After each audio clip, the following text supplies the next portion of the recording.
Miaraba tompoko lasy tompoko vavy tonga soa tao anatin'ny fandarana mikolo-hevitra amin'ity zoma alina ity manasanao ampitiavana ampanajana iaraka aminahitra amin'ny farany mandritra ny orairay mahery indray isika no hitondra ady hevitra famelabelara-kevitra atao anatin'ny fandarana ny raharam-pirenena aloha no mbola mibahatoerana amin'izao fotoana izao ny tontolo politika eo amin'ny tontolo politika ny fikarakarana ny fifidianana raha ny zava-misy dia tongotra mbiandakana ny firisonana amin'ny fifidianana kominaly na inona na inona no hevitry ny antoko politika sy ny firehana samihafa amin'izao fotoana izao nanasa izahay vaintsika amin'ity anio ity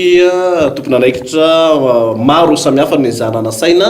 ny teo anivon'ny ministera ny atitany ny zananasaina teo anivon'ny fiadidinan'ny repoblika no ny antony maro samihafa dia nilaza ny tsy afafan'izy ireo atao anatin'ny fandaharana izy ireo tamin'ity anio ity na izany na tsy zany dia ny teo anivon'ny senita izay isan'ny nasaina ihany koa dia namaly ary ahitana solotena izany samy misahana andraikitra samihafa eo anivony zany senita izany avy ato amin'ny ankavia koa ato Andriamatoa Randranto André bâtonnier teo aloha zany ancien bâtonnier ary commissaire am-pifidianana nasionaly tonga soa ato anatin'ny fandarana tompoko ny vahintsika manaraka dia Andriamatoa Fano Rakotondrazaka izy ihany koa dia commissaire am-pifidianana nasionaly ary mpapakateny eo anivony senita tonga soa ato anatin'ny fandarana tompoko. Miraba tsika rehetra, miraba ny mpijery. Ny vahintsika manaraka avy ato amin'ny ankavana kosa Andriamatoa Rakoto Ndrenirina Fedson ampanao politika filoha nasionaly ny RDS na ny roso amin'ny demokrasia sosialy tonga soa tompoko. Misaotra indrindra tompoko. Vahintsika manaraka Andriamatoa Razafimahefa Hermanana mpikambana ao anatin'ny birao politika ny vondrona politika mapara manana candidat ihany koa nareo amin'ity fifidianana communauté tonga soa tompoko. Miraba. Araka izany dia ny sehatry ny fifidianana no resahantsika eto mandritra ny orairay mahery fifidianana izay samy manana ny heviny mahakasika an'izany saingy ny zava-misy dia hoe ilaina ny firosoana amin'ny fifidianana ary tokony ho tanterahana ny fifidianana kominaly mba raha tsy ahivina dia efa mitsidika any amin'ny mandat fahatelo indray raha toa ka sanatria tsy vita eo ny fifidianana ireo be ny tanàna amin'izao fotoana izao efa isy mandat hafa indray ho ataony zay no mazava-dehibe an'ity fifidianana ity mazava ve nefa ny fitsipy-talao ao anatin'izany amin'izao fotoana izao inona no atao tokony hisorohana ny mety ho savorivory manoloana ny hevitra tsy mitovy amin'izay fiatrehana ny fifidianana izay niezaka izahay nanontany olo-pirenena tsotra mahakasika ny fomba fijerin'izy ireo amin'ny ankapobeny an'izay tontolon'ny fifidianana izay tao arahantsika zany endriky ny tanàna aloha ny kara avao manana vaizana farafaratsy jeriny lafiny rehetrarehetra izy matsika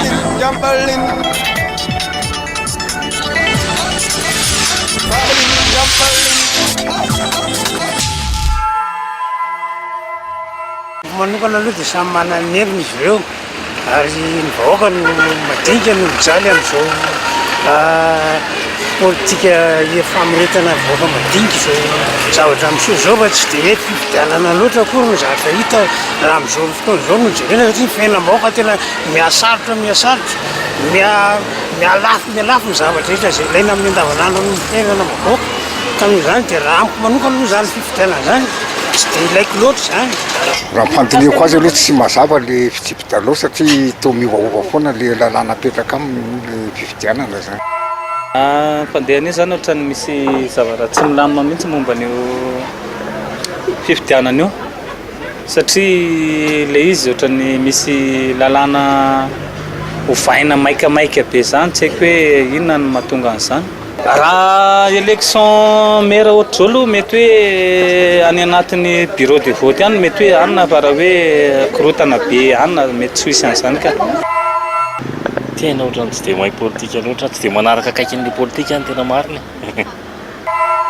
ohatrana manokana aloha zany fijeriko azy dia ohatrany misy zavatra tsy dia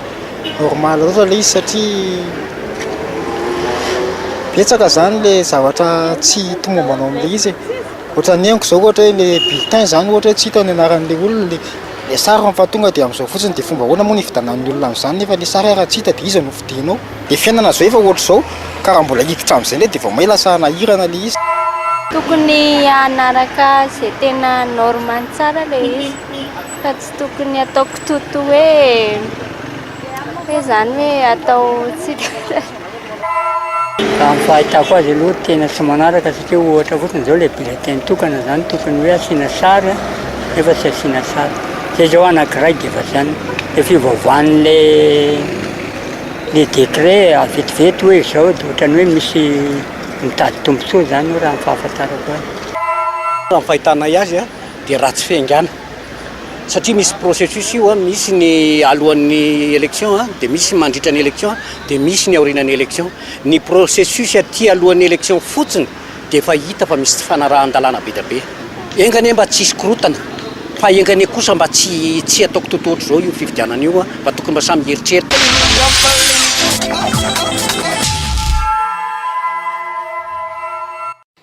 Ya zay ny hevitry ny olona zay sendra mpanao gazety no nanontaniana meko an'Andriamato Randranto André avy hatrany angamba ny fanokafana ny hevitrytsika eto amin'ny tian'io ity somary misalasala ihany ny olom-pirenena amin'izao fotoana izao nareo anatin'le mikarakara ny fifidianana amin'ny ankapobeny a mazava ve fitsipy-talora ny fahitanseny azy ny didy amandalana ny didy mpanjakana mandrafitra sy mifehy ny resaka fifidianana efa mivoaka eo amin'izay no mety hoe mahatonga an'le fimenomenonana satria voalohany indrindra le olona miteny velo malala ny fisian'ny lalàna sy sendra mpanao gazety fotsiny nanontaniana tamin'izay satria le olona zany a na izay mikarakara fifidianana na fifidianana zay nikarakaraina teo aloha zany hoe tsy misy sampana na rafitra na andry manokana mikarakara fifidianana ny fifidianana dia saripady zany hoe rehefa saripady a mametraka ahia foana zany hoe tsy maintsy misy olona zany a ametraka ny ahihany ny valiteny tsotra misy ho an'ny lalàna misy ny andry na rafitra manao ny sy mikarakara ary mamoaka voka-pifidianana inona le aya zany mila mazava tsara hoe inona mahatonga le olona hiteny hoe ohatra misafotifoty zany misy zavatra miovaova zay ny tsara fatarina afahantsika milaza hoe ahoana mandesa tsy mandeha satria zao no tiana homariana raha ny olona tsotra no resahana tadidiko tsara tamin'ny taona lasa fimenomenomana ary maninona mbola tsy atao hoe aiza ihany e amin'izao fotoana zao a efa ary amin'le dingana farany inona moa ny dingana farany a efa fantatra ny fotoana anaovana ny fifidianana mbola misy mametraka ihany hoe ho atao ve tsy ho atao amin'io ary misy ary samy teny mihitsy aleo ahemitra de zay zany tiako sitomana ny saitsika rehetra hoe amin'io lafin'io zany tsy maintsy misy foana tsy fitovikevitra fa tsy ny fisiny tsy fitovikevitra ny ilazantsika hoe tsy mandeha amin'ny laonina io misafotifoty io tsy atokisany io Andriamato raha koa tondreny irina Vedson fantanina mitovy ihany mazava ve ny fitsipy-talona fahitanao azy raha malala aloha fa efa voatondro ary ny fanarahantsika kosa fa tsy maintsy atao ny fifidianana itovizana iny ary ngambany amin'ny rafitra demokratika ary indrindrindrindra Madagasikara mihevitra fa hoe tany tandalana sy manaraka ny fenitra demokratika dia ilaina zany ny fifidianana fa eo amin'ny fanomanana zany no mila hoe mazava tsara ary io no tonga ny olana foana teto amin'ity tany sy ny fireneny ity lay fangararana eo amin'ny fikarakarana iombonako amin'ny Andriamato Randranto zay misolo tenany senity eto moa zany fa hoe misy tokoa ny lalàna fa tsy ny vahoaka malagasy rehetra no haraka an'izany lalàna zany satria misy ny andraikitra zay tokony ataon'ny sasany amintsika mampafantatra an'izany lalàna velona zany tsy ary ny anatra ny lalàna avokoa ny rehetra noho izany tsy ampy lay fampafantarana ozy tsika hoe communication zany tsy ampy le izy satria raha mazava amin'ny olona tokoa hoe zao ny lalàna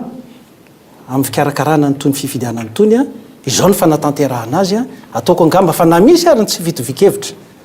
afa-baraka eo zay itsikera fahatany satria efa samy mahafantatra daholo ny rehetra ka ozy ianao hoe mazava ve fitsipidalao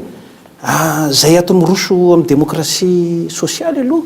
zay manana ihany ko pilatsako fidina am'izao fividianana be ny tanàna zao amin'ny mahatoko feno anay dia milaza zay fa hoe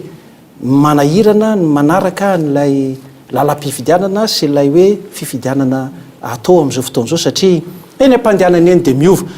mety tsy ho fahatsoany eo amin'ny senita fa hoe le rafi-pitondrana mihitsy no tsy manaja ary tsy mamialana nangamba an'lay senita anao ny asany araka ny tokony izy ahoana moa zany le matofandrakotondrazaka tokoa zao ny hoe ahafahanareo nivon'ny senita manao ny asanareo araka tokony ho izy arak'izay aya rehetrarehetra teo zay ny senitany tsy hoe fa mipotra ny datiny fa raika amin'ny telopolon'ny volana jolay zay vao hiasa fa nandritry ny fotoana maharitra zany nitoy zany ny asan'ny senita nanatateraka fifidianana teny amin'ny anivon'ny district atsika fifidianana solombavam-bahoaka fifidianana filoha-pirenena dia ny senita zany teo foana vita reny fifidianana indray nefa mibanjina sahady ny fanataterahana ny fifidianana communaly zany hoe raha mipetraka zany le tenan'ny olo-pirenena teo ataontsika hoe olo-pirenena masolotena ny sehatra zay misy azy reny olo reny dia ny fanontaniana apetrako zany dia ny hoe tsy hoe ny senita akory ny tsy nanao ny asany tao foana zay ny asa mangina tao tsy nitabataba fa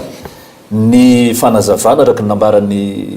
andriamato Fetson Rakotandrenirina teo any ngamba ny tokony atevenina ary io tsy asan'ny senita rery fa nareo le mpanao lalàna mikasika ny fifidianana everitra hoe manana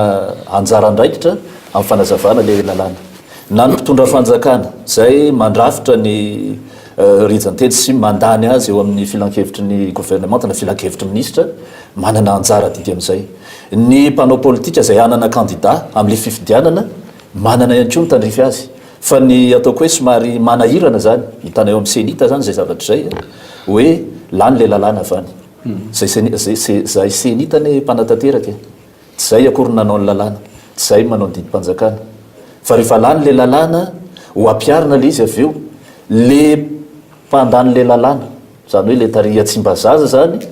no manontany ary mandiso anay indray mandiso ny senita hoe maninona ny nataonareo bileta tokana le fifidianana maninona no ohatra zao no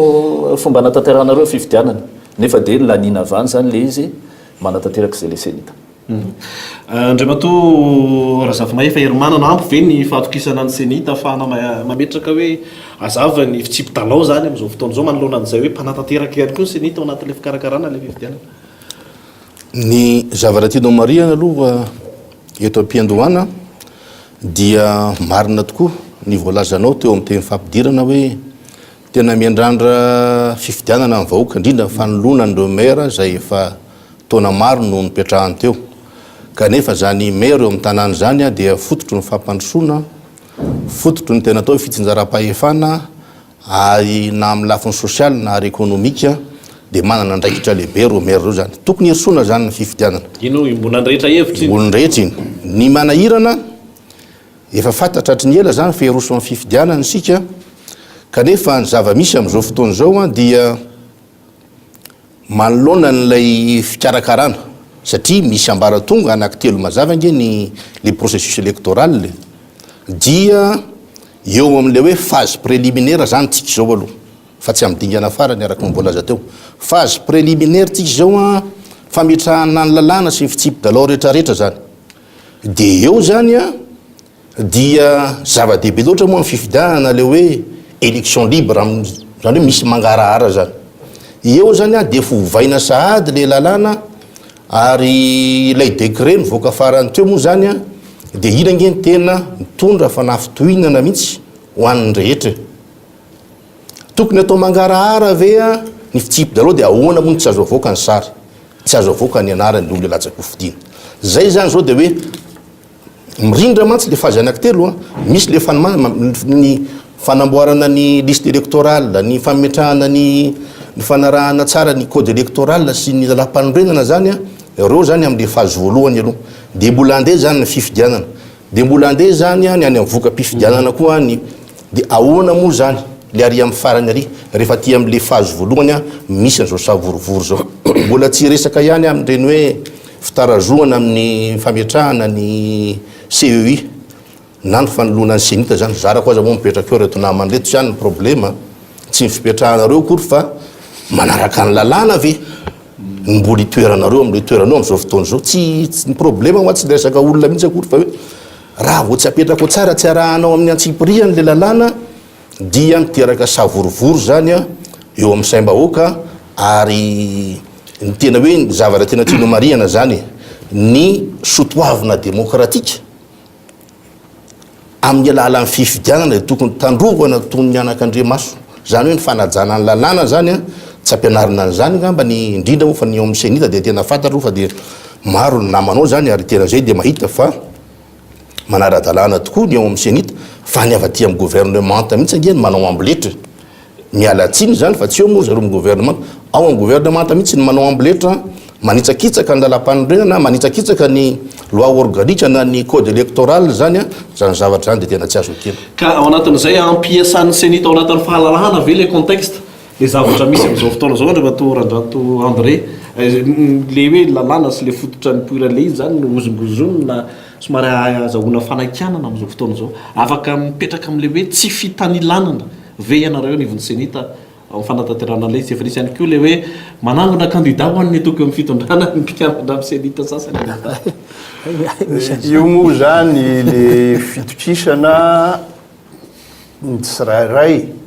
no mametra azy hoe atraiza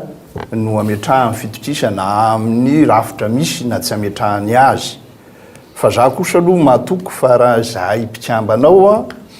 tsy manana eritreritra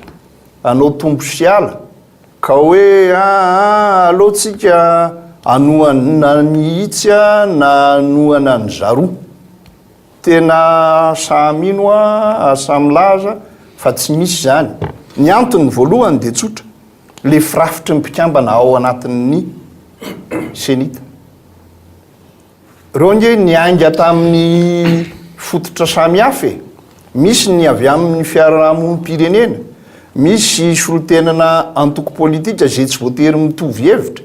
mety teny avy eo ny namana na misy fanontaniana mipetraka hoe ka zay indrindra fa maninona no mbola mijanonao reo fa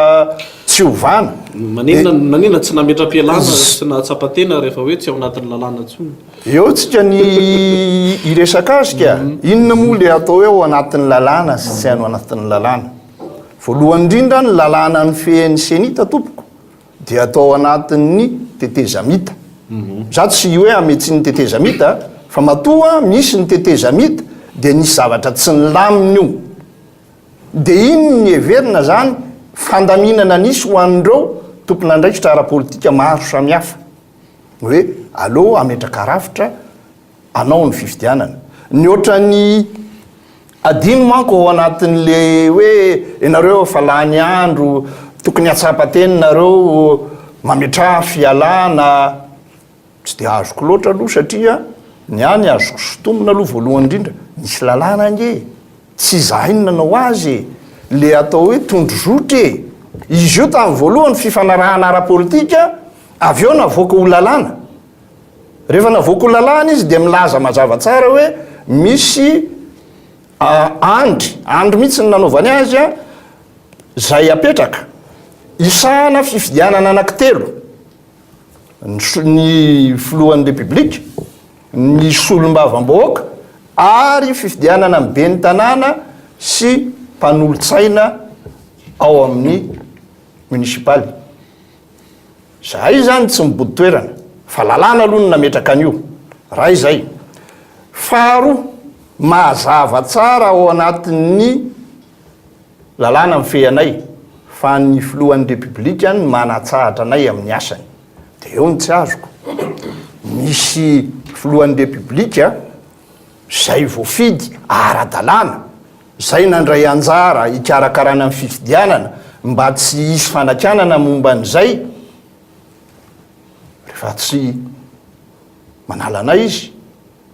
tsy azoko inona no ilazany hoe fa tokony mametra-pialana zay ary verenako le tany amboalohany hoe anisan'ny adidy sy andraikitra napetraka taminay ny irosoana amin'ny fifidianana ny be ny tanàna sy ny mpanolotsaina ny tanàna ka ohatrany mandao andraikitra zay raha ohatra manaiky hiala nefa tsy vita ary farany ary io mako tsy tenenina ty lalam-panondrenany ty io koa mbola adievitra misy pomba misy tsy pomba fa tsy dirako zay milaza tsara mijanony eo dôly a ny andry a para-pavitan'ny mpatongany manaraka tsy zay ny tompony andraikitra hoe zao vao mandinika n'le lalàna ametrahana seny vaovao ny anivon'ny solombavam-bahoaka ka ahoana amin'izay fotoana zay a no hijanonana fotsiny anelanelany atenatenany nefa tsika araky ny lazaiko tao anatin'ny krizy matoa nisy lalàna ny tapahana ary ny fanarahany tompony andraikitra ara-politika rehetra fantanina mipetraka mantsy hoe nareo ve manoloana ny fanapaha-kevitra sasandraisin'ny gouvernementa tsy afaka mametraka hoe ity no izy ohatra le bulletin tokana teo zao tena niteraka resabe hoe maninona tsisy sara fa ngany senita tsy afaka miteny sa zay norma ve zany manaraka ny fetriraisam-pirenena nomeko an'Andriamatoa Fanorakotondra Zaka indray aloha angamba ny ivan'ity ny azo lazaina ao an'io le senita io le fivoriam-be zany le assemblée générale ao zany sokajin'olona samihafa ane no voasolotena hoe nidikan'izay a tsika zany tsy afaka hiteny mihitsy hoe reo le commissaire am-pifidianana nationaly mandrafitra ny senita de hoe de tena mitovy hevitra tanteraka misy ady hevitra ao misy mandonda tabatra ao raha ohatra ka tsy mitovy ny hevitra fa amin'le fitantanan-draharaha-pifidianana zany hoe le administration électorale zany satria zay zany no ataon'ireo le commissaire am-pifidianana nationaly eo de misy eo zany ny fanapahan-kevitra raisina zay avy amin'ny fandanjalanjana ny lalàna sy ny zava-misy azo adinoina fa ny senitany ny iraka nampanaovana azy mission nanakinana andreo le senita reo le commissaire am-pifidianana nationaly hatrany amin'ny ratsamangaika anatanteraka fifidianana mivoaka io zany ny daty ny faraka amin'ny telopolon'ny volana jolay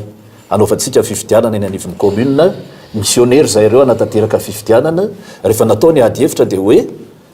zay ko moa ny fenitra ao anatin'le fanatanterahana fifidianana hoe manaja ny didy amandalana manan-kery zay tsy za iny manao ny didy amandalana manan-kery zany hoe ny olana mipetraka amin'izao zany raha ohatra ka hoe ataontsika olana le izy ataoko anaty farango sosina na io le senita amin'izao fotoana zao io no eo na ataontsika olona hafa no andrafitra azy a ny fototra zany de miverina ny amin'le mpanao lalàna sy ny mpanao ny didy samihafa hoe raha ohatra ka misy le volonté zany ametraka fifidianana tena araka ny tokony ho izy tsika eto Madagasikara de any amin'le fitsipy-talao nareo no manao andreo a apetrao tsara le mampaleo tena le rafitra Andriamatoa Rakotondrenirina Fedson tsy tia hiverina tsony amin'ny resaka tsikera zavatra misy a fefa hitapoky hitam-pirenena fa misy tsy milamina tamin'ny fikarakarana n'izao fifidianana obe ny tanàna zao iombona atsika rehetra angambo zay ary na ilaza ary reto namatsika atao amin'ny senita hoe mandeha araky ny tokony izy io a mino aho fa any anatin'ny fony any a mahatsapy izy fa misy zavatra mandringa eo fa ny tokony ataontsika dia zao satria tany-tandalàna i Madagasikara ary misy araky ny voalaza teo filoham-pirenena voafidy mbahoaka ny akentsika malagasy zay vao ny ekeny ny fianakaviam-be resam-pirenena dia mamita ny anjara didiny izy mandrapatonga ny faha-20 sy 20. Zany fanonganam-panjakany zany tsy hoeritseretitsika intsony zany aloha efa tsy mety ary tsy mahasoa ny vahoaka malagasy ka za de satria moa mikolo-hevitra ny resahantsika eto mikolo ary mitaizan'ny vahoaka malagasy a de za de teny hoe io ny fifidianana atrehana na tsara na ratsy ny fanomanana an'izy io a de tokony atrehantsika izy mila fahendrena nefa ny fiatrehana n'io zavatra io satria mipetraka tanteraka any amin'reto namatsika atao amin'ny senita ny fanatanterahana azy mitombona ny fanontanianao teo hoe maleo tena ve nareo senita sa tsy maleo tena zany hoe ny zavatra tokony ataontsika zany zao de efa hoe efa nivoaka io a tsy asiana sary ny bulletin tokana ngamba tsy afaka anovan'izay tsontsika raha ohatra ka hotazomina ny datin'ny faraiky amin'ny telopolo ny volana jolay ahoana indray ty mitomby andalana eny mpandehanana eny ny isan'ny commune zay ho karakaraina sy anaovana fifidianana de eo zany a no tsara mipetraka fotsiny ozy aho hoe tiako apetraka ary miverina za eto a tsy aharo ny senita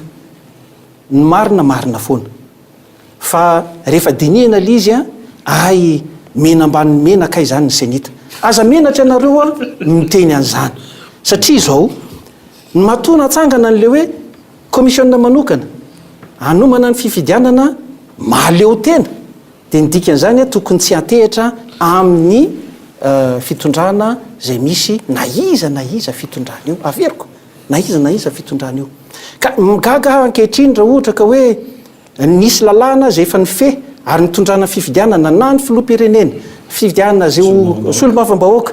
dia rehefa andeha ny fifidianana hoben'ny tanàna dia manovan'izany a ny eo amin'ny fitondrana dia eo kosa mampalelo anary namana senita maninona ianareo no manaika an'izay zavatra hoe ary tsy mitsikera ary manao ny fanamarinana aza miafina fotsiny ao anatin'le hoe lalàna satria misy lalàna zay efa napetraka ary iny lalàna iny a tokony apetraka iny amin'ny mahamaleo tena anareo fa tsy eny ampandehanana eny a dia ovana dia manjary hanahirana l izy kanefa fifidiana be ny tanàna zany dia fifidiana ifotony raha zay manokana aloha dia tsy manaika an'izany hoe tsy asianan'izany sary zany satria ahoana moa no afantaran'reto olona zay ikarakara azy eo anivon'ny commune zay misy fokotany 12 raha be indrindra ao anatin'izany commune zany hoe tsy afantarany hoe iry le hofidiana iara-iasa sy ara-onina aminay afa ny fifidiana be ny tanàna re solombavam-bahoaka eny tsy mba zaza foana zareo miaraka amin'izay tombontsoany manokana eny ny fifidiana zay ho filoha-pirenena eny amin'ny lapampanjakana eny foana izy no mitoetra fa tsy de midina eny amin'ny vahoaka isanandro dia eo kosa tsy mety ary ny faharoa tena zava-dehibe ary eto ny sariana ny sain'ny senita ary malahelo zay aloha angamba iombonina ny namako razafy mahefa herman na izany hoe tsy tonga nisy olo tena avao amin'ny ministera ny atitany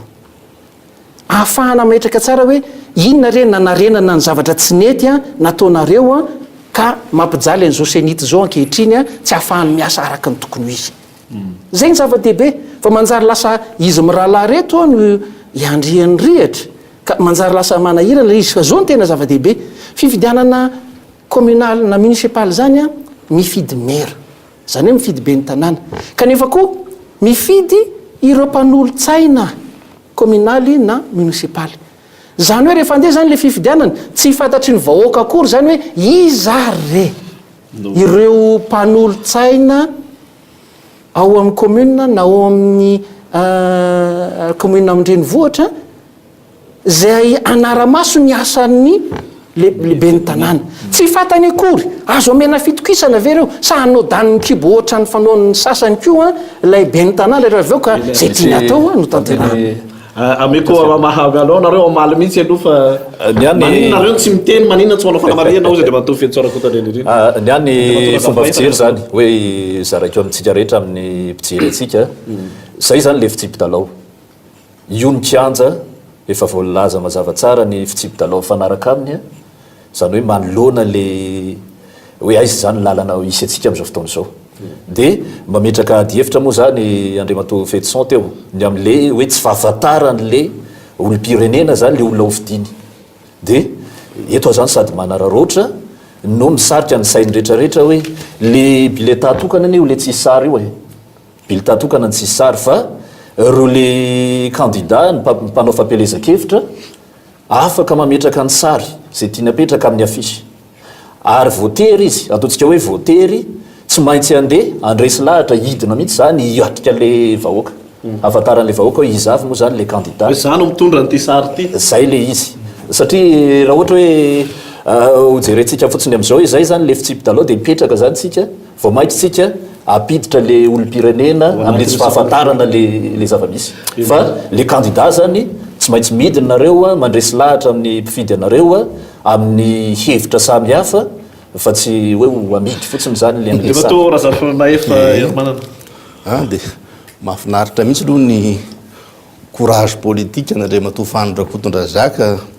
mbola miaro an'ity fandikan-lalàna mihoapapana tsy hoe fiarovana le izy fa zay le fitsipy-dalao zany dia ao anatiny 12 andro ve ny afisy ary bulletin hafa ary dia fanina ange le vahoaka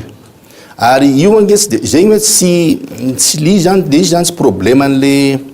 io mantsy vanany hoe eo anatiny na hoe tsy fatokisana ny firafitry ny senita fantatra daholo angeny eo anatin'ny senita ao e ary olona zay manana maizy azy a manana ny antonasany daholo ary na ataoko hoe raha varapitra ohatry tsy problème amin'ny membre ny senita zany tiany mihitsy zany le problème fa my problème nge misy le fandika lalàna misesiseso a miainga tany ny article 54 tany amin'ny bureau permanent ny assemblée nationale ny fandikana lalàna tany ny fanaovana tsinitsina ny article 72 aleo aloha le fiatrehana ny fifidianana tsy maintsy ka le lalàna de le olona zany a lasa lonilony amin'ny olona le izy zany amin'ny farany hoe dia ahoana indray ty président senita ty président par intérim efa tokony 30 andro nipetrahany eo mbola eo izy hatramin'izao article 42 article 42 ny mifeny senita nge resako io e zany hoe le zavatra mifanesy tany aloha de manjary lonilony tanteraky ny olona hoe ahoana indray ty article 42 mifeny senita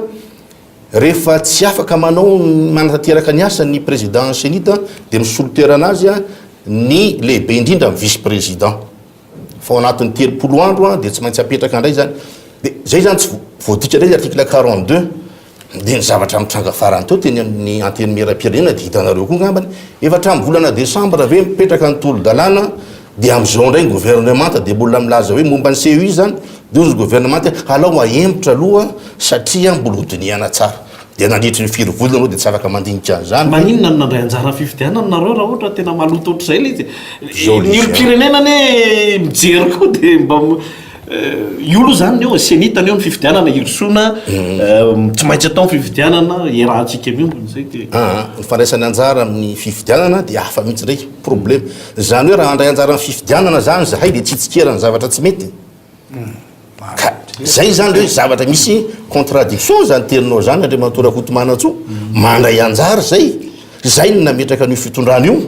ny mapara fa rehefa misy zavatra tsy mety kosa zay madémocratie anay a tsy maintsy manao fanakianana zay ary na ninninona zavatra mitranga de mifanakiana indrindra fa ny fanitsakitsahana lalam-panondrenana zany na ny loi organique na ny lalàna mifeny CEI zany a de manara-maso akaiky zay mahatonga ana ilaza hoe ny lalàna 2012 04 zao 014 zany feny CEI a article 42 zany a dia vohitsakitsaka am'izao fotoana zao a zay zany de mirelevé an'ireny ary misitona ny sain'ny vahoaka zay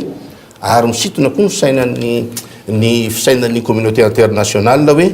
ty fanjakanty de efa lasa mode de gouvernance mihitsy mifandika lalàna zay zany ny zavatra nefa fitsipy daloha mazava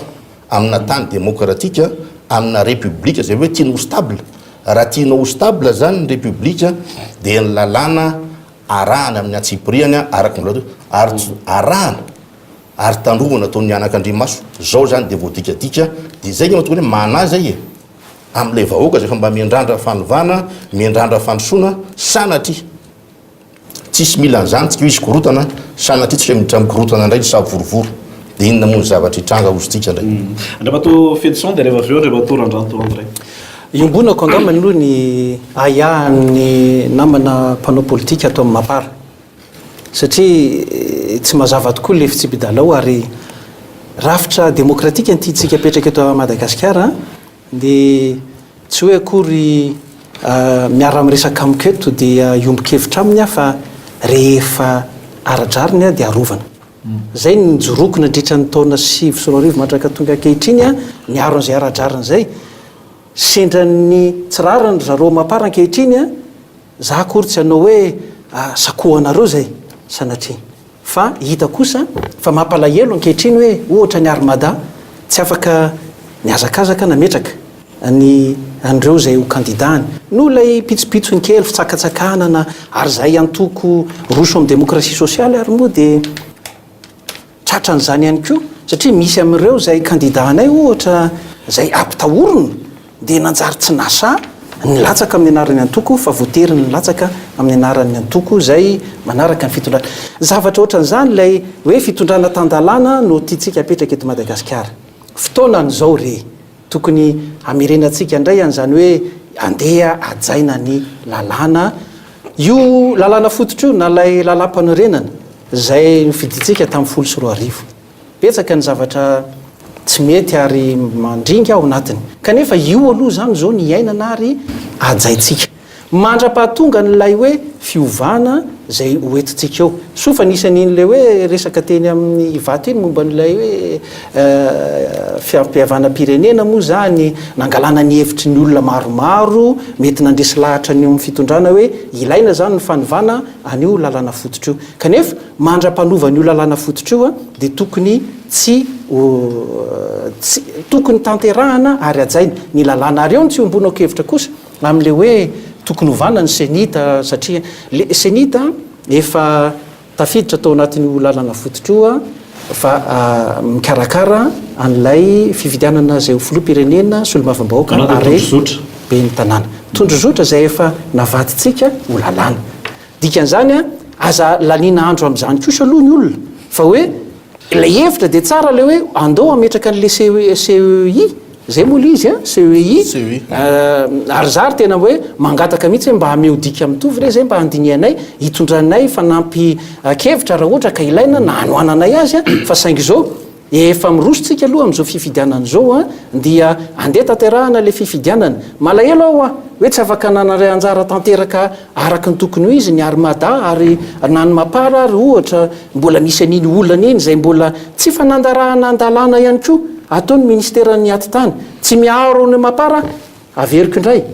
tsy miaro mapara fa mijoro amin'ny tena marina hoe izay ny tokony apetrakintsika eto amin'ity tany sy ny fireneny ity zay ny tokony ho izy no tanterahana fa tsy hoe kory omaly a mety amiko ny fiarovana an'izany zavatra zany androany na dia ny olona nanenjika sy tsy mitovy firena politika amiko ary a tratran'le izy dia hoy zay hoe firenena nyjerentsika andeha metraka ny zavatra vaovaotsika amin'ny taona 2018 satria any vao hipetraka soma tsara ny rafitra rehetrarehetra satria eto amin'ity fifindrana amin'izao fotoan'izao ty mbola ao ihany lay saritsarina fiaraha-mitantana lay firehekevitra politika iombonana ary nyrehetrarehetra dia samy mitondra ao daholy a dia izay zavatra zany zany manaranytsika ka ilayntsika izay zavatra zay re matorandrano to André ao anatin'ny adevitra moa tsika ny olo-pirenena zany zao na ny mpanao politika satria na mahita le resaka samihafa ary dia samy resy lahatra hoe tsy maintsy manao fifidianana ary manana kandida fa hoe ahoana ny ampitovy ny herijika ny kandida andray zany no fanontaniana manidikitika hoe azonareo antoka ve ny tena miantoka zato isanjato fa mitovy ny chance ho an'ireo mpirotsaky fidinany amin'izay falany eo amin'le fikarakarana sy fikirakarana le fifidianana misy fanamarinana aloha zany kely a kiasika an'le hoe efa rosotsika tongotra mbiandakana hozy izy ny fitenenana amin'ny fotoana fivoriam-bena tao androany a dia mba naka tarehimarika ihany ny tena ahafantarana hoe ahoana fahavitrian'ny olona mirotsaka ho fidiana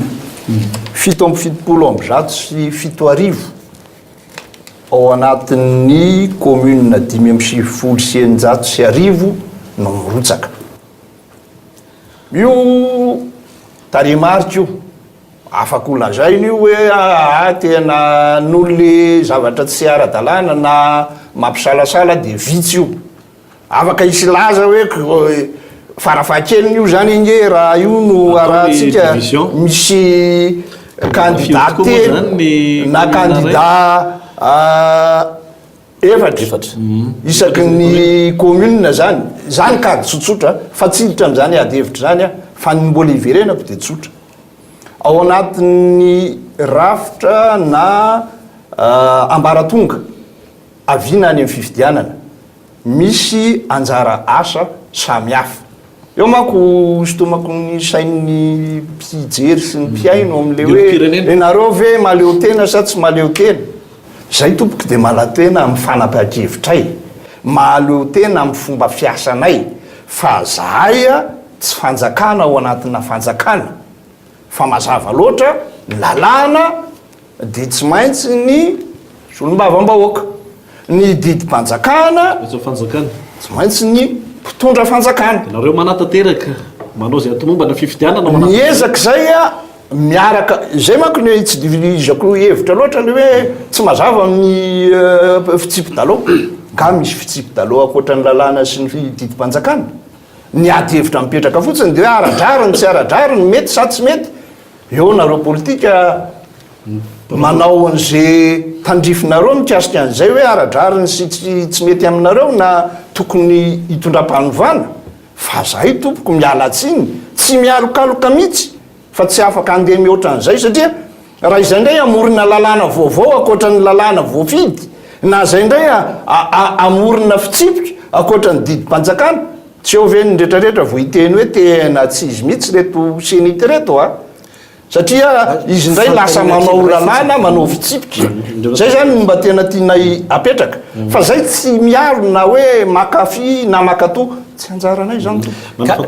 fantaniana ray fotsiny azafady indrindra hoe izy ary ny tokony anapaka ny hoe tsy asiana sary ny bulletin tokana ary izy ny tokony anapaka ny hoe ampitombona indray a nefa efa misokatra ny fametraha-pifidianana totataratasy fifidianana ny isan'ny commune isan'ny tokony ametraka an'izay ny isan'ny commune aloha dia lalàna no fanametraka an'iny ny tianao resana angamba tany am-piandohana to ohatrany hoe 3 dia taty afara ono lasa 5 ny fantatry momba an'iny dia nisy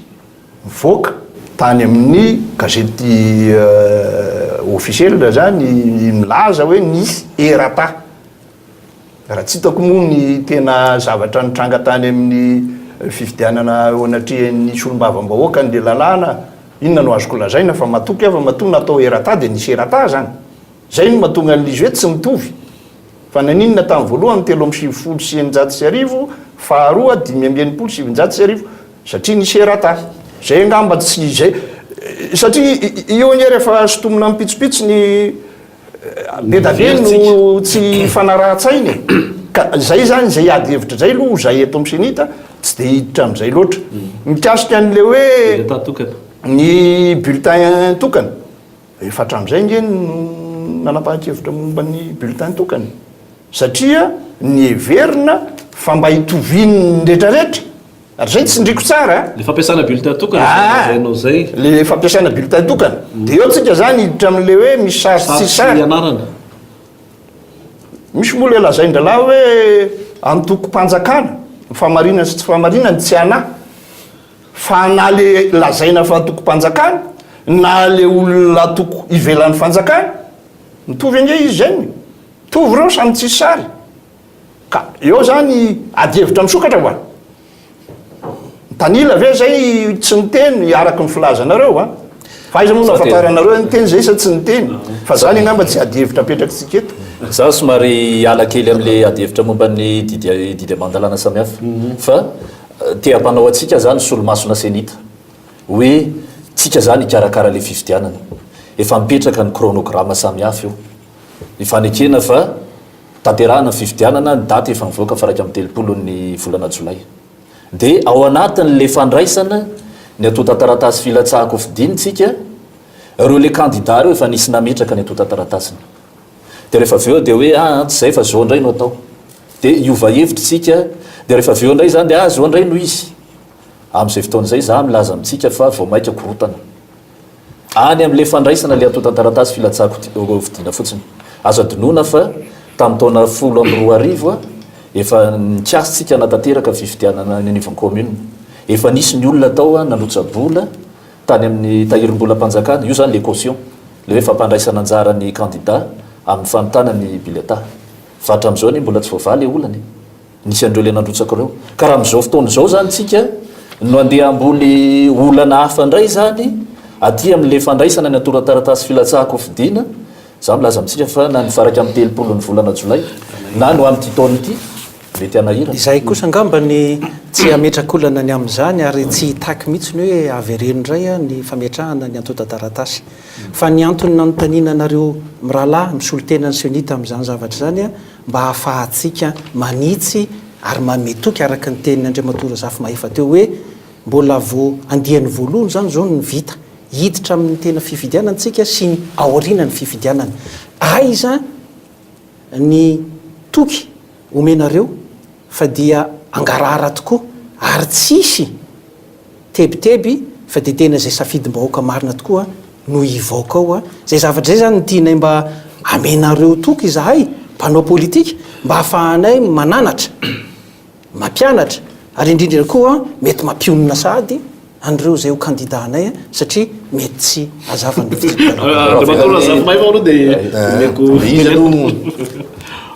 le izy aloha dia ohatran'ny nahavariana ihany le famelabelarana teo e mazava tsara nge fa andraikitry ny senita manao caractéristique amin'ny bulletin de vote fa tsy han'ny gouvernement na ministre de l'intérieur de ianareo efa mba hoe olona manana ny indépendance zany de hoe maître rarandrato de ianao hoe de hoe efa niresaka moramora zay ny teninao to ka maninona raha matao tsy fatatao ny resaka nataonay ozy anao momban'zay lazaiko fa mba atao fata-bahoaka mba mijoroanareo senity aiza ve de anjaranareo a ny tokony anapaka momban'zany apetraka eo ny sary tokony mba hidikinareo mba hisin'ny mangarahara mba ho crédible ny élection miala tsiny ary atao amasom-boaka izy hoe tsy maintsy apetraka eo ny sary ary anjaranay senity zany tsy nainao na mambrany senity anankiray ary mbanjoro nefa andraikitrareo zany a article 54 le article 54 moa de oatra mampimiany fa ala ny fitondram-panjakana mihitsy a ao amin'ny code électoral le fitsahana izy ry amin'ny fananganana ny fanindrena premier ministre hitsahana izy aty amin'ny code électoral loi organique de mangina fotsiny senita ka araka mba fahafantarana anareo olona manana maizy azo tsy ho very mandeha nareo na hoe voaroka rapitso ary mamengavy anareo mba amijoroa ho tsara iny vahoaka eo mantsy nareo mifarany a fa roa manarakaraka an'izany ny teny ianao hoe zay tsy malala an'izany fa zay olo indépendant tsy misy atoko-panjakana zany misy tokoa ny atoko-panjakana de ny HVM ary am'izao fazy hoe am'le hoe fisin'ny mangarara sy ny transparence alohan'ny rosona ny fifidianana hoe le liberté ma tena important hoe élection libre teritery zany ataon'ny atoko-panjakana zany saiky manerana amin'ny Madagasikara de misy ny teritery ary indrindra moa fa reo be ny tanàna peorinasa teo aloha zay lazaina fa efa tsy mahavita azy tsony ozy ny fitondram-panjakana ihany a reo zany de terena tsy maintsy milatsaka fa raha tsy zany de hojerena ny dossier anareo zany ny trango ambodratrimo saiky ny terena daholy a ary samy joro vavolombelona reo be ny tanàna reo a fa nisy teritery natao tamindreo be ny tanàna nabodratrimo a miakabianyreo de mirotsaka amin'ny anaran'ny HVM zavatra mampalahelo zany ame ohatra fanondrony aminareo a raha misy ngamba ny be ny tanàna eto Antananarivo sy manodidina afaka ny tena mba mifehany zany hoe fampandrosono zany zany sabotsy namiany zany tena mba ny vohatra be mihitsy zany taroa zany zany mba sabotsy namiany zany a tena ny toerany tsy fandripahalemana mihitsy mba misy be ny tanàna tanora o mijoro a io moa de tsy fantatro koa nahoana ny hoe ao sabotsy namiana amin'ny trano zany zavatra zany misy pompier ao polisy sy ny gendarme hatramin'ny 12 aly ianao nge mba makanisa raha mba misy hoe milamina misokotra daholo ny fivarotana milamina ny tanàna mandroso ny tsena vita ara-dalàna daholy satria ny latsaka indépendant tsy nanaiky nyrotsaka HVM dia suspendiavina lehibe ny tanàna sabotsy namiana zany ve de mba rariny zay no ataoko aminareo hoe am'izao fitombohany amin'le dingana voalohany zao a de tena misy ny teritery ary miala tsiny zany hoy ianao tsy misy ny atoko-panjakana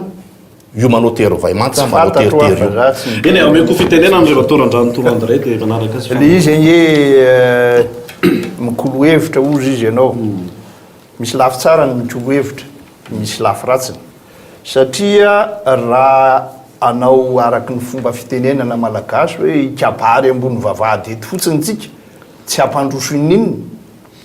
tsy hitako aloha ny edikevitra momba an'izay am'izay lafin'izay hoe naninonareo tsy niteny de ho zako hoe fa maninonareo mbola nidrotsaka raha ohatra ifanometsiny ny anaovana an'le kolo hevitra apetrako mihitsy satria nareo no mikarakara ilay fifidianana zay mikarakara ny fifidianana efa averinay tompony teny farany amin'le bulletin tokana araky le code électoral raha ny fanazavana ka momba n'le bulletin tokana nge efa nandeha tany nareo ihany de efa milaza inona ny lalàna momba bulletin tokana nisy ka tsy hitako inona le ady hevitra hoe fa maninonareo miteny naninonareo tsy miteny naninonareo tsy nanao ininona nisy mivoaka le décret avy ao inona ary mba miatoro hevitra azy zay ho nahemitra ave ny fifidianana ny tsaratsara koa sa inona no azo ataonay ao anatina eo anatrehana didi-panjakana anankiray tsika zany tsy hiditra hoe zay ve ny namehany io sa tsy zay ny namehany io satria raha tsy diso a ao anatin'le décret fa mazava tsara décret article modificatif Afaka hoe prérogative anay manao caractéristique bulletin unique fa tsy anareo fanjakana. Zay le atao hoe polémique. Misy rakotondrazaka misy fanontaniana mipetraka moa teo ny am'le hoe omiotoky. De za zany de apatsiahy fotsiny hoe ao anatin'ireo le fitsipy-dalao zay moa le atotsika hoe voambolana fampiasantsika niandry tamin'le fanadihadiana voalohany teo. Ao anatin'io ane ny mpanao politika manana sehatra goavana be na ny amin'ny fahamaranana ny lisitra ny mpifidy manana solotenao zany miara-mamarana an'iny zany ny mpanao politika. Na ny amin'ireo le senita sy ny ratsa mangaika an'ireo a misy mpanao politika ao. Ny candidat manana ny solotenany ny délégué. Zay manana fahafahana manokana anara-maso zany le fifidianana. Na ny amin'ny birao fandatsaham-bato na amin'ny sehatra mivelatra kokoa noho izay. Gambontsika ataoko hoe tsy mbola ao anatin'ny fanadinoana le izy fa ny senita no namoaka vokatra isaky ny birao fandatsaham-bato tamin'ny fifidianana farany teo iny, na fifidianana filohan'ny repoblika io na fifidianana solombavambahoaka. Dia amin'izao fotoana izao zany mandroso ny fikarakarana ny fifidianana dia izay iverina fa efa aki zany hoe efa anao efa nitanterahana teo aloha iverin'ny senita fa toy zany ny voatana ho tanterahany reny miampy zay fomba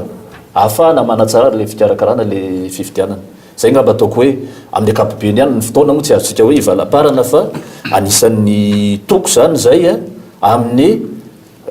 fanatanterahana le mangarahara ny fifidianana. Teo moa nisy tariam-boalohany tary nivoaka le hoe mpikambana amin'ny senita nga mety miopefy tsy manaja le tsy fitany lana misy maniry candidat sina ny filazany Andriamato Razafimay fazy teo. Dia ny tiako apetraka zany ao anatin'izay rehetrarehetra zay reo le senita reo sy ny ratsa mangaikany reo ananana ifahefana. Ny fiaraha-miasa angatanany rehetra zany raha ohatra misy miopefy any tairo ny tompon'andraikitra ty amin'ny senita fa tsy voavoalohany tsy faharoa nisy tompon'andraikitra nandraisana fepetra. Zay zany le mesure administrative. Ny akoatr'izay ny senita tsy fitsarana fa amin'le fikarakarantsika amin'ny fifidianana dia misy ihany koa zany ny sapa-pitsarana samihafa maefa azo hitondrana le raharaha mety manahirana ny saina zany maneligelina amin'izay le fahamarinany le fifidianana zay. Raha miaino anareo amin'ny rahalahy zany zahay dia ohatran'ny ty hiteny anareo hoe ianareo amin'ny senita manao ny asanareo atsakany sy andavany. Korofonareo arak'izay tandrify arakan'izay tandrify nieritreritra tsara vao namerina le fitenenana arakan'izay tandrify fa ohatrany te ilaza tsy fantatro ny namako Razafimay fa raha mitovy hevitra amiko hoe tsy anareo mihitsy ange zany midiso ary manakorotana an'ity fifidianana ity fa ny fitondrana misy amin'izao fotoana ohatran'izay ny afatra tianareo ampitaina aminay asa na diso zay nao tsisy afatra ka nareo mpanao politika mandinika ny fiainam-pirenena manatsoka zay tianareo tsoahany. Zay milaza aminareo fa ny fitsipy-dalao mazava satria misy lalànao misy didim-panjakanao io ny aingana ohatra ny diso tafa ohatra ngamba le fitenenana hoe ko manino nareo mirotsaka fa ny tiako lazaina fotsiny dia zao safidy ny ataony rehetrarehetra na atoko io na olona maleo teny io fikambanana maleo teny amin'ny fahatsapahana hoe tokony roso sa tsy rotso amin'le fifidianana fa ny ahy zany mba tiako isotomana marina fa mampisy adihevitra izy za nge tsy mandanyle hoe nampisy adihevitra izy fa za tsy te hiditra hoe tena tokony ho atao sa tsy tokony atao sa i ajanona ve le fifidianana za emitra io aloha ny didim-panjakana misy fa ny any tiako isotomana ny saitsika rehetrarehetra zany ninninona frehen'le mpandray anjara na maleo teny io na toko ho avario na toko ho avatio mitovy le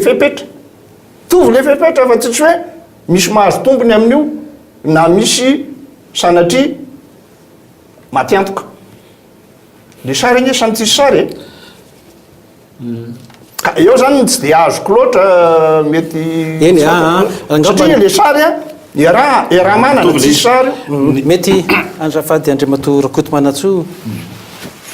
ny zavatra mampanahy fotsiny ene raha ohatra ka tianao iverenana ny amin'izay kosa Andriamato Randranto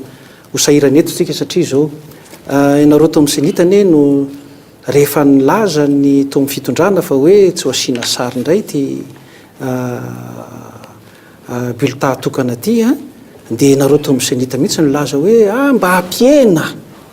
ny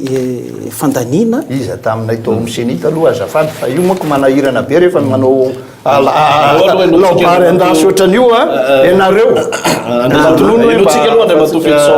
azotsika avoaka ny sary fa ngamba tsy hidirantsika eto zay fa o zay hoe ianareo to misenita no nilaza mihitsy ary mivoaka gazety zany fa hoe noho ny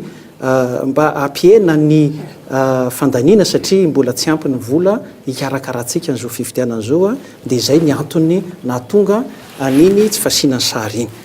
fa ny zavatra tiana ambara fotsiny dia zao isorana n'Andriamatoa Rakotondrazaka aloha nilaza fa hoe eny ary ezaka izy mba ampandre tsara ny fifidianana ary hijoro tsara hoe raha ohatra izy moa mitondra teninareo izy no mitondra teninareo dia isorana anareo zany any amin'izay teny zay fa saingy zao atra iza le tena fahafahanareo tena zay ke le tiana potsiriny eto hoe atra iza le fahafahanareo raha ohatra ka mini ny eo amin'ny fitondrana anova n'izay safidim-bahoaka aiza ny fahefanareo ao amin'ny senita afaka ny anda afaka ny itsikera afaka ny amaky batsilana an'izany zavatra zany ve anareo sa tadidio fa rehefa vita ty fifidianana be ny tanàny ity dia ho vita koa ny anjara andraikitrareo noho izany tokony tsisy atahoranareo tsony ny amin'ny fitsikerana an'izay zavatra tsy mety rehetra fa io tsy misy sosanatria misy mieritreritra hoe miaro ny sezany indray ondry zareo amin'ny senitazay mihitsy dia any zany no tokony jerentsika tsara mba ahafahantsika manaja re zay ny tena ahianay ahafahantsika manaja marina an'le safidim-bahoaka Andriamatoa Zafana efa dia meko fitenena nareo rehefa avy eo ny fanamariana kely fotsiny angambany aloha ny mandainga aloha sarotra satria mbola tsy nahita pirofo no hoe zavatra fitaninanana any amin'ny senita fohy be fa any amin'ny ratsa mangaika kosa dia oka fotsiny zany hoe fa niteny moa nareo hoe manaova tatitra fa dia any amin'ny ratsa mangaika aloha dia tena fifidianana teny amin'ny nisy anay zany dia tena matsiravina mihitsy nataon'ny senita fa mbola tsy zao angamba ny fotoana resantsika an'izany resaka hafa iny fa nisy teny nataony Andriamatoa Randranto teo hoe ary marina le fanotaninana dia nysotominy aza le teny hoe fa inona ary nirotsahanareo marina eny teninao ary betsaka no miteny an'izay hoe rehefa hitanareo fa raha fa tsy mety ary io aianao za moa miteny to inona nirotsahan amin'io ny olo-pirenena rehetra koa misy vesy fa maro no miteny an'izay ary ny zavatra misy zany dia zay kosa aloha araky le lazaina teo hoe misy ny ezaka ataon'ny fitondram-panjakana indrindra fa ny atoko-panjakana zany anao ampimamba mihitsy ny fahefana rehetrarehetra ary ana amin'ny alalany fanitsakitsahana ny lalàna rehetrarehetra zany zay kosa indrindra fa ny ataon'ivony mapara dia tsy anaiky mihitsy hoe ny atoko-panjakana no anjaka tokany eto amin'ny tany sy ny firenena ary ampidikizon'ny firenena koa nge zany iverina ny amin'ny jado antsika ngamba nefa tokony loazany toetrandro zany fa roa manarakaraka an'izany misy nge toerana tsy nandrosahanay kandida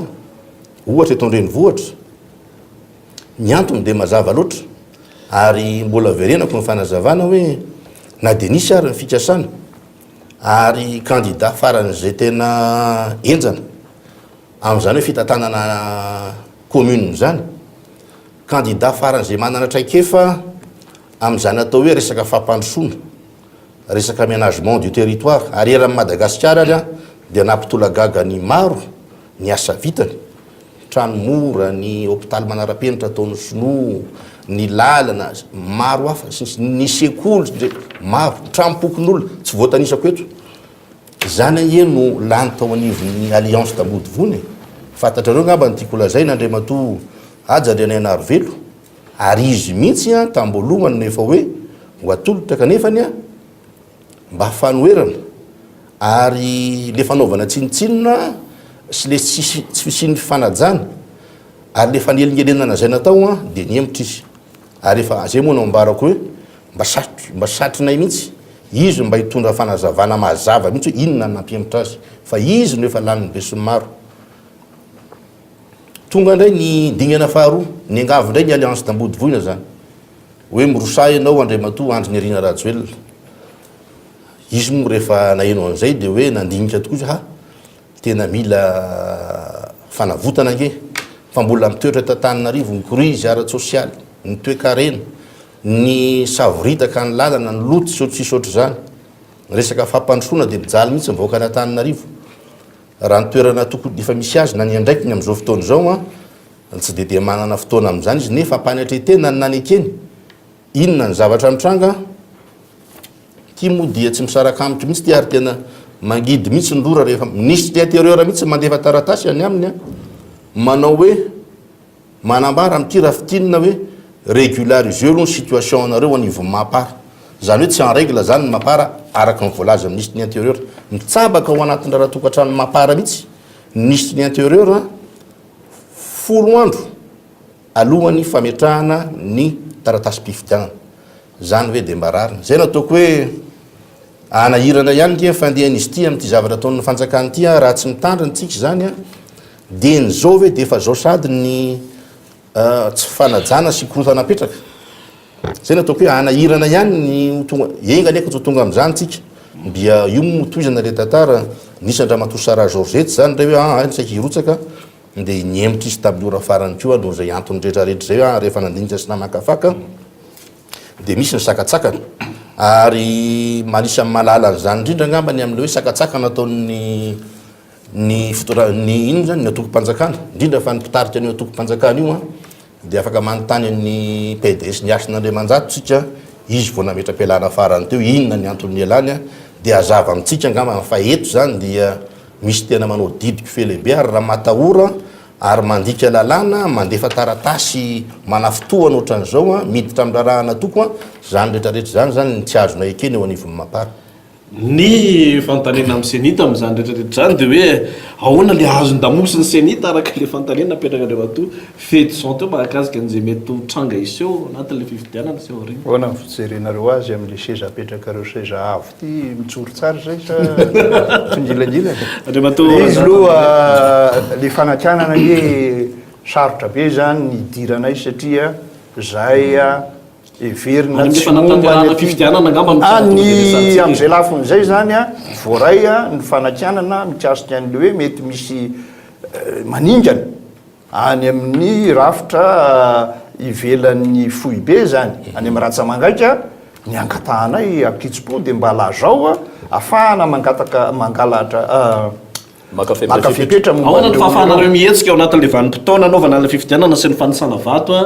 ny olona mandrafitra ny Ratsamangaika ake dia misy solotena avy amin'ny ambaratonga samihafa fiarahamon'ny pirenena anisany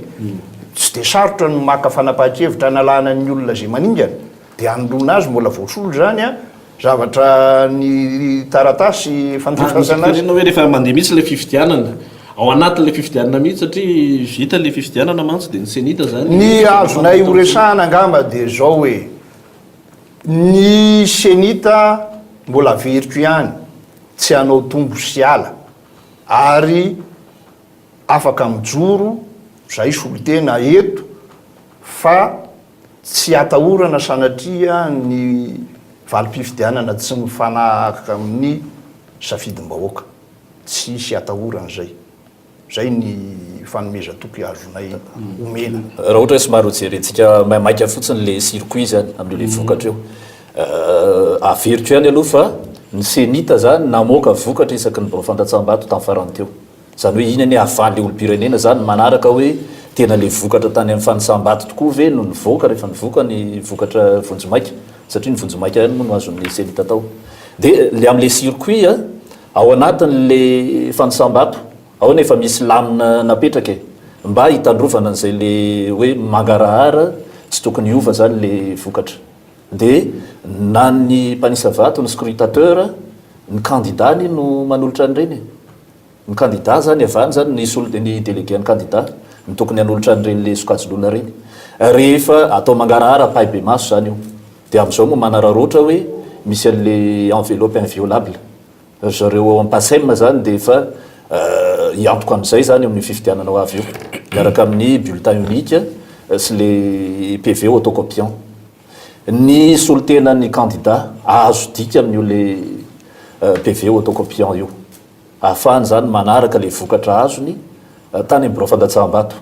dia andeha zany io vokatra io makany amin'le SRMV eo anivon'ny district io zany le sampana mpanisa vato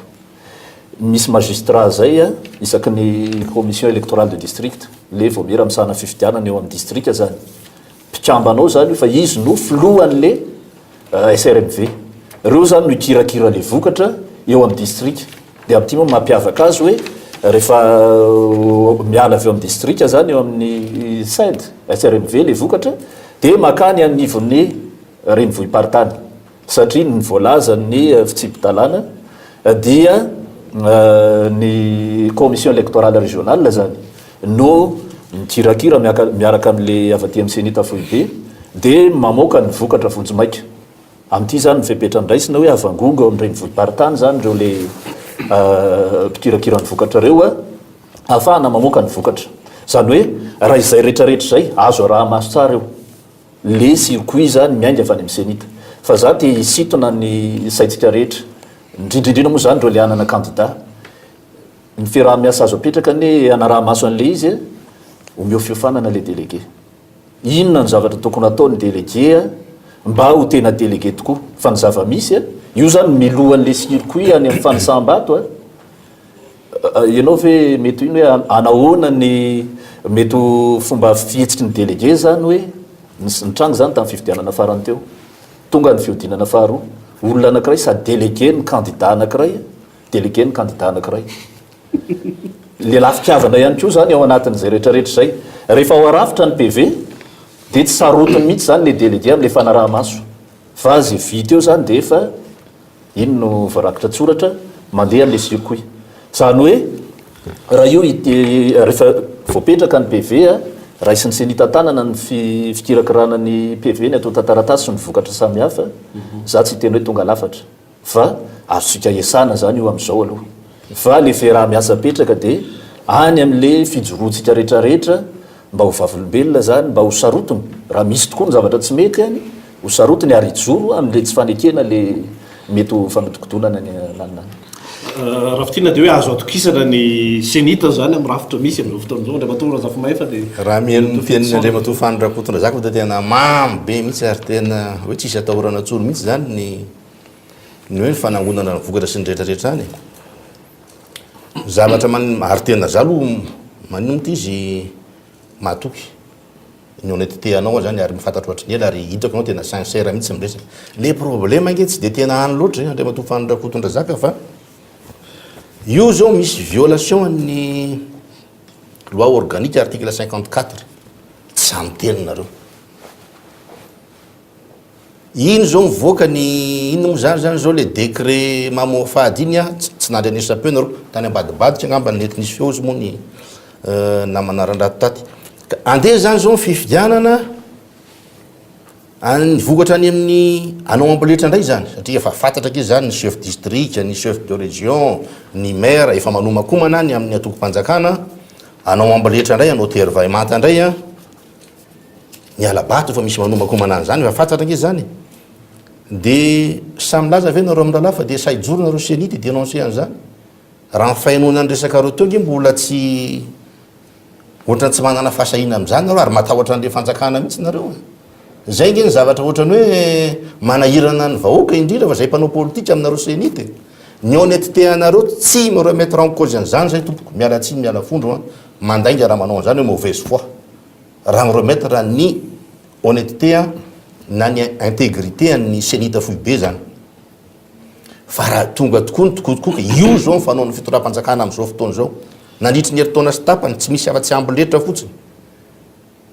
dia saijoro ve nareo mba avalio kely eto zany mba hoenindray azafady indrindra inona le endrika tianareo akatana aminay le hoe raha misy ny alabato ary zay raha misy ny fanaovana amboletra tamin'ny famoahana boka-pifidianana vonjimaika sy nikirakira ny vokatra tany tonga avy any fotony tsy ny amina amin'izay voasoratra tao satria misy fitsipika sy lamina tokony narahana dia tsy nanaraka dia nakana fanapahan-kevitra fa aza mihevitra nareo hoe mahazo manao zy daniny kibony a ny olona tao anatin'ny birao fandatsaham-bato na misy olo tena natoko na tsy misy olo tena natoko fa misy fombafomba tokony arahana raha vo tsy mifanaraka amin'iny de nakafipetra zay avy eo aza dino kosa de eo koa mbola mety antanynareo ko inona ny ilainanareo ny anay ia valy mpifidianana vonjimaika tompoko fa ny fitsarana no makato na manakina zay valy mpifidianana avoakanay arak' zay antony fahitany azy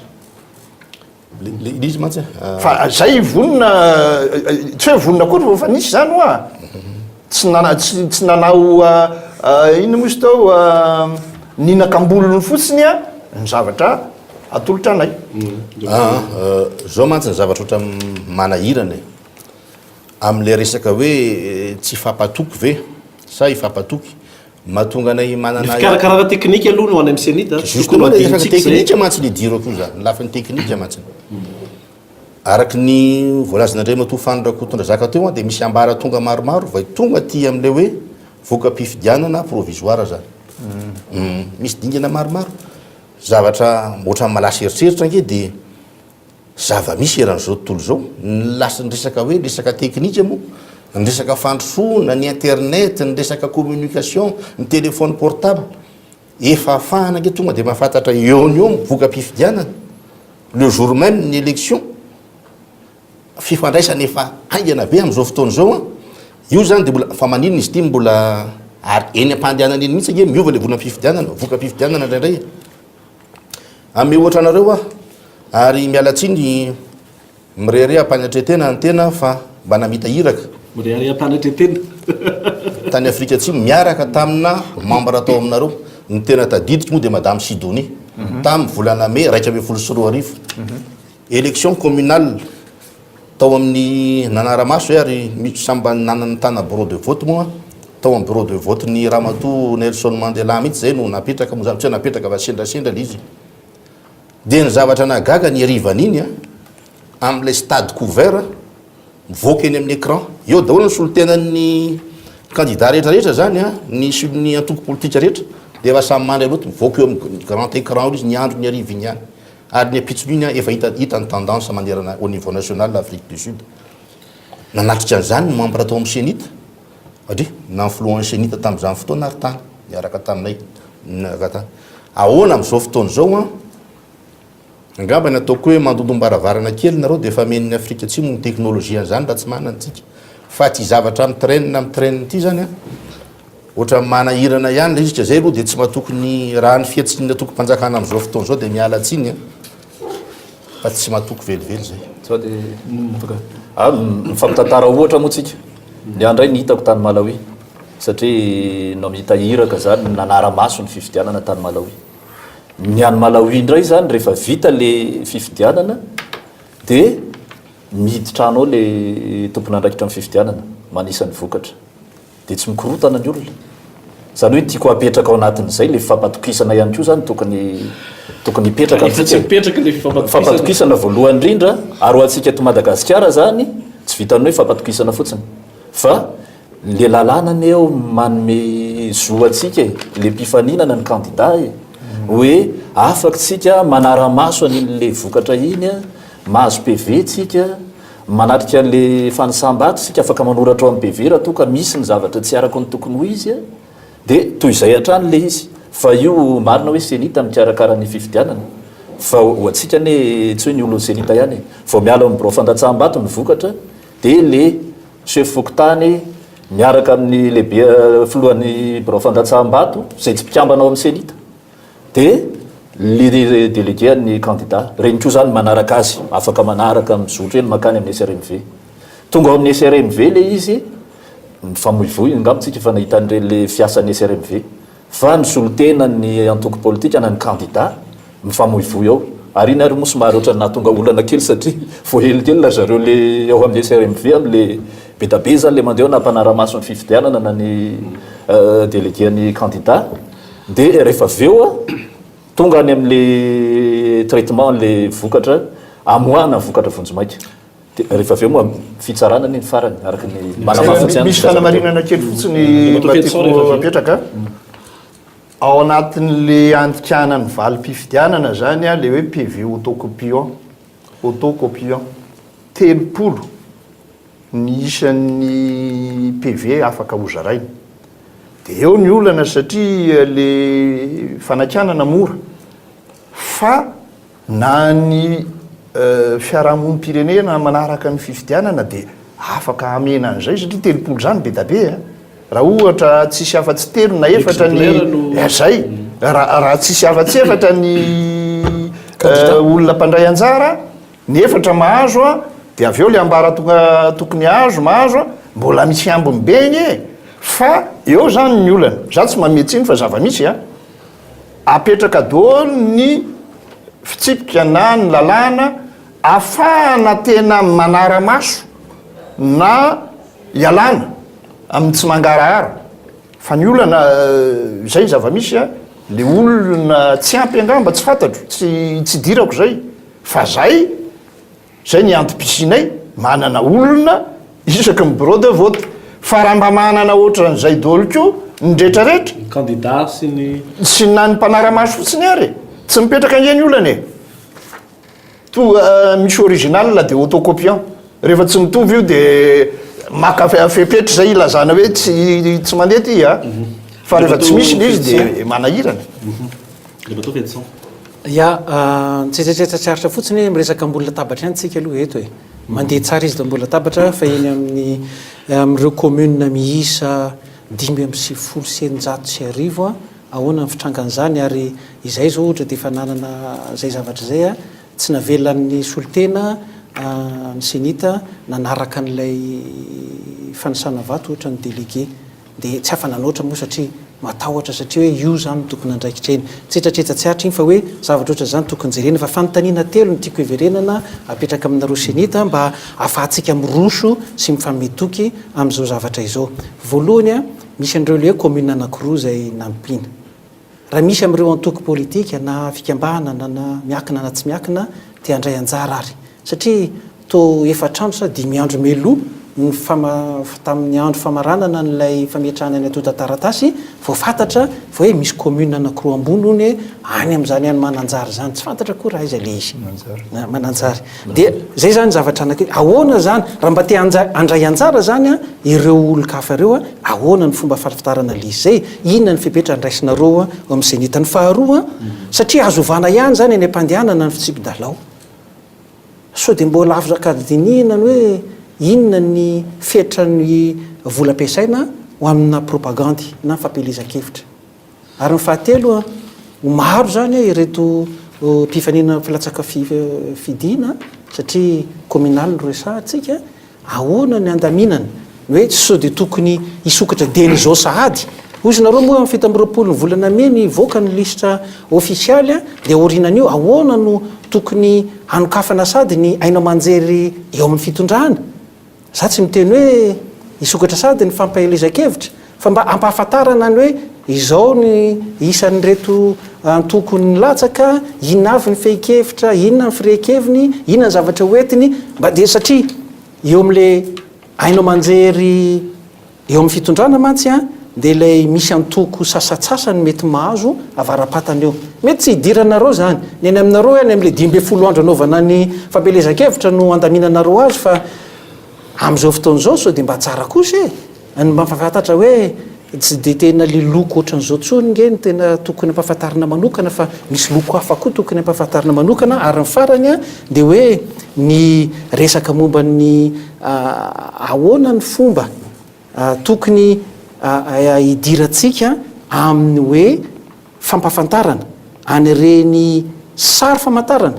anyreny candidat tsirairay reny sahady dia n'izao satria misy ny tsy mitovy ozy anareo hoe zay tsy manao tombo sy ala mandainga kosytsika raha milaza fa hoe misy ny sasany efa nahazo tombon-dahana noho ny fietsehana ohatra zany zao voalaza ny ena manjery za tsy namorona hoe misy fitokanana zavatra atao dia efa mandeha eny dia efa misy ny fiara dia efa misy famantarana an'le loko afantarana an'le atoko mandehandeha eny sahady nefany zavatra ataontsika hoe ny tiana tsarana dia zao hoe tsy te hiteraka korotana kory isika fa hoe ahoana ny mba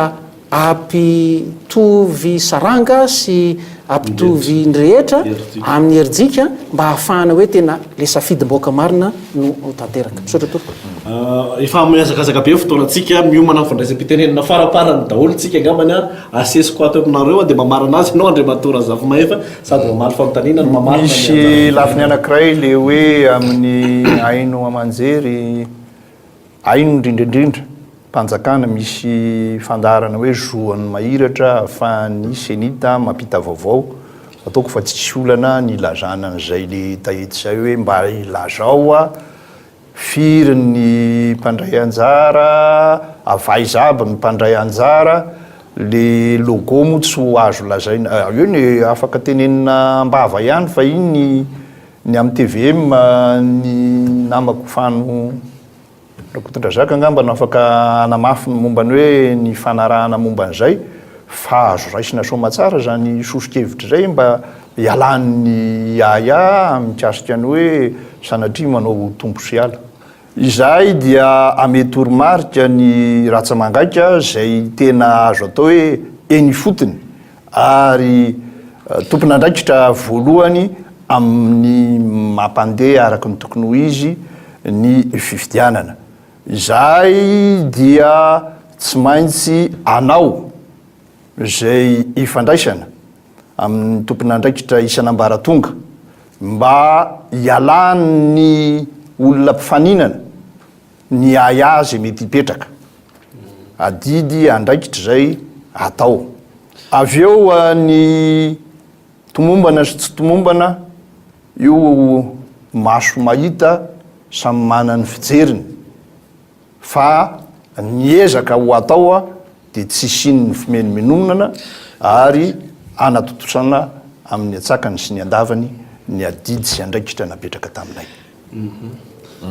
raha ohatra hoe somary azakazahantsika ny famalina le fantonina samihafa nipetraka teo moa mikasika le hoe karazany ametraka ny tsirairay amin'ny andraikiny ihany indray zany ahako eto hoe ny fetra amin'le vola ho ampiasaina ny fampelezan-kevitra inany hoe ohatran'ireo le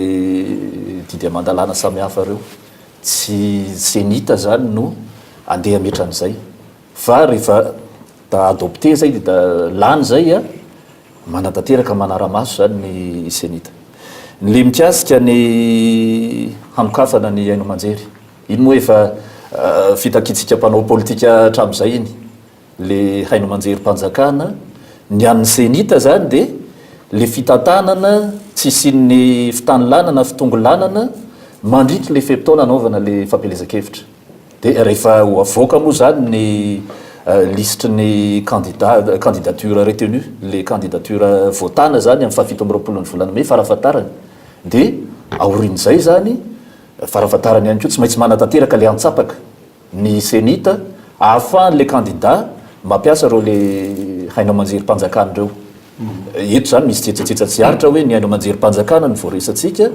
fa mazava ihany koa ao amin'ny lalàna fa ny haino amanjery tsy miankina ihany koa manana andraikitra hitandrona zay le tsy fitany zay hoe rehefa apetraka le haino amanjery zany mazava tsara ny fitsipy-dalao miaraka amin'ny fepetra hoe misy vola aloha ohatra ny tranche adiny ray na atsasakadiny mafeny fepetra le candidat mpifaninana de tsy afaky ny andahan'izay le haino amanjery tsy miankina iny mo anaty fonteny ihany iny momba ny fampahafantarana le sary famantarana hoe ianao teo zay any any amin'le candidat zany any amin'ny candidat zay le nambarako tery aloha hoe mba isiny le afahafahan'le mpifidy zany mifidy malalaka de tsy maintsy mihetsika zany amin'ity le candidat tsy mimpanohana azy hoe ty le sary famantarana ohatry zao ty ane reto le olona voalazana eo a zao ny hevitra hijorony anatin'le 10 andro zany zay fa tsy mialoha zay mantsy zay le fitsipy-dalao ane ohatran'ny ao anatin'le 10 andro ohatran'ny hoe manao fandraisantsika azy mety hoe valy boribory fa zay zany le fitsipy-dalao io le kianjo io a de voalaza daholo ny fitsipy-dalao a manoloana an'izay zany tsika raha ohatra ndraika hoe misy ny fitsipy-dalao miditra eo a amin'ny fotoana araka ny tokony ho izy tsisy azo senita atao fa de manatanteraka an'izay ihany koa dia farany moa le commune anakiroa any Mananjara izy io le tsara afatra sy marifody izay no anarany. Ao amin'ny CENI tao zany le fomba fiasa ao raha somary zaraina amitsika, misy le hoe secrétariat exécutif en CENI tao. Io zany le appareil technique, io le manao tantsoroka technique. Dia ny ao amin'ny direction des opérations électorales amin'ny CENI rehefa tonga ny na ohatra mbola fantatra fotsiny ary hoe misy didy ohatr'izao mandeha ny naninany dia efa mikaroko reo. Rehefa tonga eo ampelantanana zany le izy dia mijery ny fepetra rehetra mifanaraka amin'izay. Toy ny hoe fisian'ny commune vaovao dia tsy maintsy mametraka le CEC, commission électorale communale ny CENI. Iny ary Andriamatoa Fiantsonra koa tao Andrianirina mamarana azy ianao rehefa Andriamatoa Razafimahitsy hitantsika voaka malagasy zany zao fa na dia miezaka ny aleotena aza ny senita noho ny maharafitra teknika an'izany senita izany dia mbola ao ambany vahony ny fitondrana, mbola miezaka ny fitondrana ife an'izany senita izany mba iarovana ny tombontsoany manokana. Raha mba ny tombontsoan'ny vahoaka malagasy roapolo tapitrisa mahery moa no arovana ngamba tsisy any médecine an'izany. Fa ny mampalahelo kosa dia ny fanomezana vahana ny atoko izay ao anatin'ny fitondrana ary ny antoko roso amin'ny démocratie sociale dia efa nangataka foana hatramin'izay ary mety angamba anao tolo-dalàna ho aroso eny amin'ny teny mera mbahoaka mba hodinihana ny amin'ny hoe izay rehetra mpitantana toko re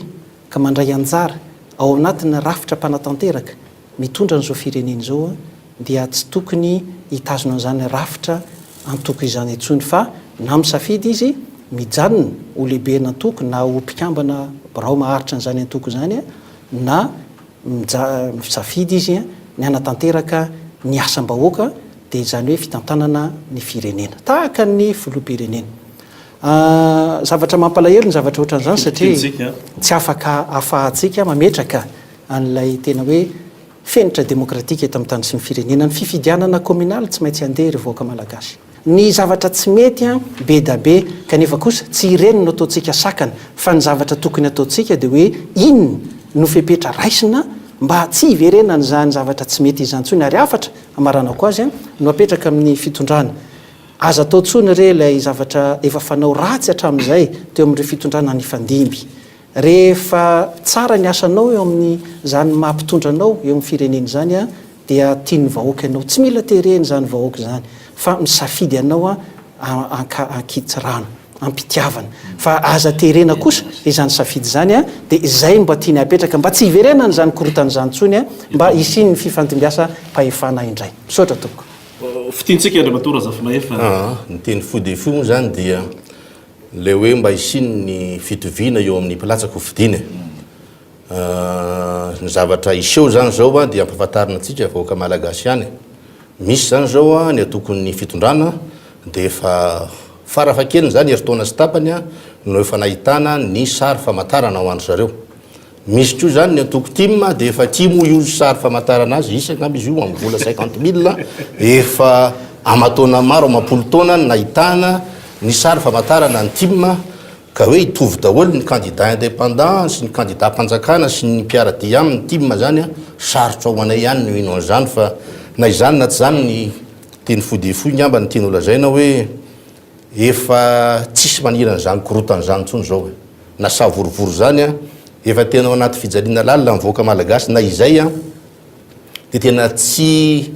mihevitry ny ano zany na ny anakorotana mihitsy fa ny mba angatahana kosa zany dia hoe mba le fifidianana dia mba oka tena mba anara-dalàna sy manara-penitra. Zay nge ny tena fototry ny fanjakana républicaine ary ny sotoavina demokratika ihany ny fanajana zany sotoavina demokratika zany ihany no afahantsika tena mampandroso amin'ny Madagasikara. Eny ary tompoko lasy tompoko vavy feno ny fotoanantsika izay no azo natolotra aloha tamin'ity an'ity Andriamatoa Andranto André ancien bâtonnier commissaire électoral national Rakotony Razaka Fano rapporteur général ny Senita Rakoto Andrenirina Fetson filoha national ny antoko RDS Razafa Maifa Hermanana mpikambana amin'ny birao politika mapara misaotra nareo efatra rahalahy mianaka nanaiky novainy tato anatin'ny fandarana tsy ampy le fotoana fa raharam-pirenena moa izy ty manaraka ingany mbola amaly ny antso rehefa misy ny hoe tokony fanakalozakely rehefa fampitaizana atao anatin'ny fandarana mikolo-hevitra tapitra ihany keo amin'ity zomalina ity isorana antsika mianakavy itsika tany atokantrano tany niaraka taminay hatramin'ny farany nandritra ny ora iray sasany latsaka kely teo eo tamin'ity zoma alina ity amin'ny heriny indray ny fotoanantsika tompoky lasy tompoky vavy veloma tompoko